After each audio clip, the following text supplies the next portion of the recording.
Hello everyone, আসসালামু আলাইকুম। Welcome back to my channel Taslima's life. কেমন আছেন সবাই? কাঠফাটা রোদ আর এতটাই তাপদাহ গরমের এই গরমের মধ্য দিয়ে আমরা পরিবারের সবাই মিলে নারায়ণগঞ্জ ভাগ্নির শ্বশুরবাড়িতে যাচ্ছি। পরিবারের সবাই কখনো কোথাও এইভাবে যখন যাওয়া হয় তখনই এই সুযোগে এই সুবাদে একসাথে হওয়া হয় এবং একসাথে অনেকটা ভালো সময় কাটানো হয়। এছাড়া সম্ভব হয়ে ওঠে না, কেননা সবাই আমরা যান্ত্রিক জীবনের যন্ত্রের মতো ব্যস্ত থাকি।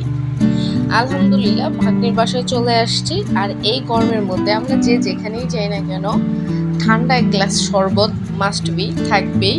তো আমার কাছে শরবতটা খেয়ে খুবই ভালো লাগছে। বাইরে প্রচণ্ড রোদ। এই তো ভাগ্নির উঠোনে একটি কালো জামের গাছ ছিল। আমার ভাবি মাশাআল্লাহ অনেক লম্বা, তাকে দিয়ে কালো জাম পাড়িয়ে নিলাম। কালো জাম গাছের মধ্যে মাশাআল্লাহ অনেকগুলো জাম হয়ে আছে এবং কিছু কাঁচা এবং কিছু পাকা। আগে থেকে পেরে রাখা হয়েছিল কালো জামগুলো আমরা যাওয়ার আগেই, তো ওগুলো ধুয়ে পরিষ্কার করে দিল। আমরা লবণ দিয়ে খাচ্ছি। অবশ্যই এই কালো জামগুলো লবণ ছাড়াই খাওয়া যাচ্ছিল, কেননা এটা খেতে খুবই মিষ্টি ছিল।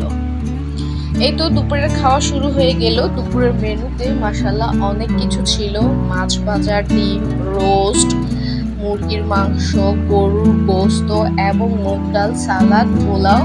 আলহামদুলিল্লাহ প্রত্যেকটা খাবারই ছিল খুবই সুস্বাদু, কেননা এই খাবারগুলো রান্না করেছে আমার ভাগ্নির শাশুড়ি এবং তার দুই ননাস মিলে। তাদের হাতের রান্না খুবই মজা। তাদের প্রত্যেককে অনেক অনেক ধন্যবাদ আজকের এই মজার খাবারগুলোর জন্য। অ্যাকচুয়ালি বলতে গেলে তারা সবাই খুবই আতিথেয়তা পরায়ণ এবং আমাদের সাথে খুবই ভালো আচরণ করেছে। আজকে সারাদিন এতটাই হাসি খুশি সময় কাটিয়েছি তাদের সাথে, মানে একটা পরিবারে হয় না, যাওয়ার পর বোঝা যায় তারা কেমন বা কি। তাদের হাসি খুশি একটা সময় কাটানো, ভালো লাগা, আমি খুব প্লেসড। শুধু যে আমি প্লেসড তা না, আমার পরিবারের সবাই খুব খুশি তাদের সাথে এই ভালো সময়টা কাটাতে পেরে। তো আলহামদুলিল্লাহ আমার ভাগ্নি খুবই লাকি, এমন সুন্দর একটা পরিবার পেয়েছে, এমন সুন্দর মনের মানুষগুলোকে পেয়েছে। ওর জন্য অসংখ্য দোয়া রইল, ও এভাবে যেন এই ভালো মানুষগুলোর সাথে বাকিটা জীবন কাটিয়ে দিতে পারে। এই তো শেষ বিকেলে ফ্রুটসের মেলা বসে গেছে এখানে। পাকা আমগুলো আমার অনেক ভালো লাগে। এই ফলের মধ্যে আমি পাকা আমটাই বেশি পছন্দ করি, তো আমি অনেকগুলো আম খেয়ে নিলাম। আসলে কি আর বলবো, যেতে ইচ্ছে করছে না, তারপরও যেতে হবে।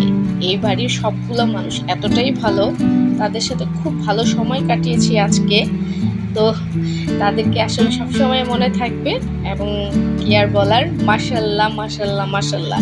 সবাই একবার হলেও যারা এই ভিডিওটা দেখবেন সবাই আমার এই ভাইয়াটার জন্য মাশাল্লাহ বলবেন। এই ভাইয়াটা হচ্ছে আমার ভাগ্নির ছোট্ট কিউট বেবিটা। ওর জন্য সবাই অনেক অনেক দোয়া করবেন এবং আমার ভিডিওটা যারাই দেখবেন প্লিজ সাবস্ক্রাইব করে দিবেন এবং লাইক দিবেন এবং হচ্ছে ভিডিওটা কেমন হয়েছে প্লিজ ছোট্ট একটু কমেন্ট করে জানাবেন। সবাই অনেক ভালো থাকবেন, সুস্থ থাকবেন। আল্লাহ হাফেজ, আসসালামু আলাইকুম।